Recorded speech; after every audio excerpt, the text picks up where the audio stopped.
ಯಾರಿಗೂ ಗೊತ್ತಿದ್ರು ಟಚ್ ಮಾಡ್ತೀವಿ. ಹೀಲ್ ಆಗಿಲ್ಲ ಅಂದ್ರೆ ಪರವಾಗಿಲ್ಲ, ಬಂದ್ಬಿಡಲ್ಲ. ಆದ್ರೆ ಹೀಲ್ ಆದ್ರೆ that is what I want. Hallelujah. Heal ಆದ್ರೆ ವಾಪಸ್ ಬಂದ್ಬಿಡೋಣ ಅನ್ಕೊಂಡ್ಲು. But Jesus ನಿಂತ್ಕೊಂಡ್ಬಿಟ್ರು. ಯಾರು ಟಚ್ ಮಾಡಿದ್ದು ನನ್ನ? ಹಲ್ಲೆಲೂಯಾ.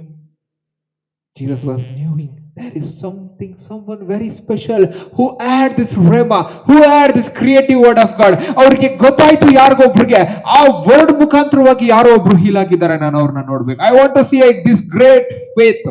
ಹಲ್ಲೆಲೂಯಾ. ಸೆಂಚುರಿಯನ್ ಅಲ್ಲಿ ನೋಡಿದ್ರು ಗ್ರೇಟ್ ಫೇತ್, ಇವಾಗ ಈ ವುಮೆನ್ ಅಲ್ಲಿ ನೋಡ್ತಾ ಇದ್ದಾರೆ ಗ್ರೇಟ್ ಫೇತ್. ಹಿಂದೆ ತಿರುಗಿ ನೋಡುವಾಗ ಆ ಮಹಿಳೆ. ಜೀಸಸ್ಗೆ ಗೊತ್ತಿಲ್ದಿರ ಜೀಸಸ್ ಇಂದ ಪವರ್ ನ ರಿಸೀವ್ ಮಾಡ್ತಿರುವಂತ ಈ ಮಹಿಳೆ ನಮ್ಗೆ ಟೀಚ್ ಮಾಡ್ತಾ ಇರೋದು ಏನು ಅಂತಂದ್ರೆ, if you believe there will be a change. ಈ ಒಂದು ದಿನ ನಾವು ಅರ್ಥ ಮಾಡ್ಕೊಳ್ಬೇಕು, ನಮ್ಗೆ ಇಂಪಾರ್ಟೆಂಟ್ ಆಗಿ ನಮ್ಗೆ ಬೇರೆ ಏನೋ ಬೇಡ. Hallelujah. If you have the word of God, that word of God will show you the way. That word of God will make you the way. That word of God will release abundant blessing, will release whatever the things that is needed in your life. The word of God will bring it to life. Hallelujah. ಆ ಒಂದು ಮಹಿಳೆಗೆ ಶುಭ ಸಮಾಚಾರ ಬಂತು. Hallelujah. ನಮ್ಗೆ Bible ಬಂದಿದೆ ಕೈಯಲ್ಲಿ. Hallelujah. ಆ ಒಂದು ಮಹಿಳೆಗೆ ಯೇಸು ಸ್ವಾಮಿ ಬಗ್ಗೆ ತಿಳಿದುಕೊಂಡ್ರು. ಆದ್ರೆ ಈ ಒಂದು ದಿನ ಯೇಸು ಸ್ವಾಮಿ ನಮ್ಮ ಸ್ವಂತ ರಕ್ಷಕನಾಗಿದ್ದಾರೆ ನಮ್ಮ ಜೀವಿತದಲ್ಲಿ. ಹಲ್ಲೆಲೂಯಾ.